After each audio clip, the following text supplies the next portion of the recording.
Well, it has not been a good day for fishing here at Barney Lake in the Mammoth Lakes region. Been fishing for about 3 hours, and the first fish I caught was a good sized fish, but I didn't want to keep him because I thought I would catch bigger fish since it was so easy to catch that little fish, the first one. So I started catching little fish, lots and lots of little fish, nothing you'd want to take home for dinner, which is too bad because everybody in the camp is counting on my bringing back 5 fish. They've already divided them up, and they're going to cook them. That is the Mammoth Ridge up there. We're kind of in an amphitheater here.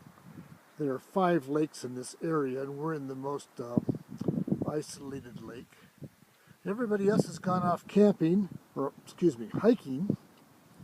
One group went on a 7-hour hike, and the other group was going to go on about a 4-hour hike. So some of them are back at camp when I show up with no fish, which is not a good thing. But I'm cold and tired of catching little fish and taking them off the hook. It's not easy to get little fish off the hook. They wiggle around like crazy. In fact, this is where I fell in, right here, while trying to get this stupid rainbow trout off of my hook. I had cast out there between 2 big clumps of floating moss. It's pinned to the bottom, so it's pretty stationary.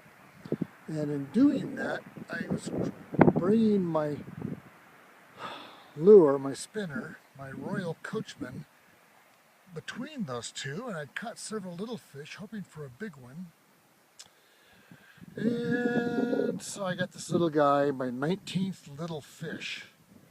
And here's my fishing rod. And we'll zoom on this little guy here. That's for Greg. I wanted to get a picture of a fish with the hook in his mouth, or the Royal Coachman in his mouth. I thought that'd be kind of cool, Greg, but I fell in the lake first, and that's where my jacket was drying, but there's quite a bit of wind, so it blew it off. And these are little flowers. I'm sure they were laughing at me when I fell in the water. And this is the place where I fell first. I recoiled from the river. I fell in bodily up to my shoulders. I wasn't that deep, but I was probably 24 inches of water. And when I recoiled back, I put my hand down this rock, and my thumb was bleeding pretty badly. And I've left out the first aid stuff here for special effect. Since I'm not getting any keepable fish, I'll troll for sympathy and see if that. The thumb, I can get it in the sunlight, because of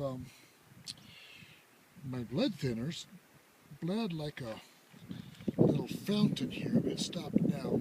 I've staunched the blood, as they say. Isn't this pretty? I just love this. It is so cool here. Nobody walking around.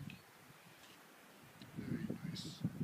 We're camped up in that area. In fact, you might see some hikers over there. And we're up above those fallen trees back in the hills there. I can see our tents. There are a dozen of us hiking here. So that's what happened to me today. I'm cold from the wet. I'm going to go back to camp and string up my hammock. And when everybody comes back looking for fish, I think we're going to have noodles again tonight. No rice and fish. Perhaps tomorrow. This area reminds me of the Grand Canyon because everything is just pouring off the mountains into itself. I don't know if you can see it, but there's so much soft rocks and dirt and stuff sliding down these hills that trees can't grow very well. here I am. I'm on a little island. I had to wade over here. But my boots kept dry because of the Gore-Tex. But now they're wet inside, and I'm squishing and squishing and squishing. I did bubble and fly fishing. I caught little ones. I caught flies, and I used flies in the Tenkara method, and that was kind of cool. And you can see we have some last vestiges of snow there. And to see if I can turn this thing around, here is me. I don't know if this is working or not. And I've got my fishing license, my wet shirt, and my camera fell into the water, but fortunately it was saved by the women's breast milk saver that Josh got expressly for me. Very nice, Josh. I think it probably saved my my iPhone because it was floating away from me as I got out of as I looked back in the water. It was floating away, and an undersized trout was about to bite on it. Anyway, I'm going back to camp now and warm up. That's all for now. I'll talk to you guys another time. Yeah, beautiful clouds here. Kind of reminds me of Tahiti, huh, Genoa? Yeah, it's a lot like Tahiti. Okay, that's all for now. Bye-bye.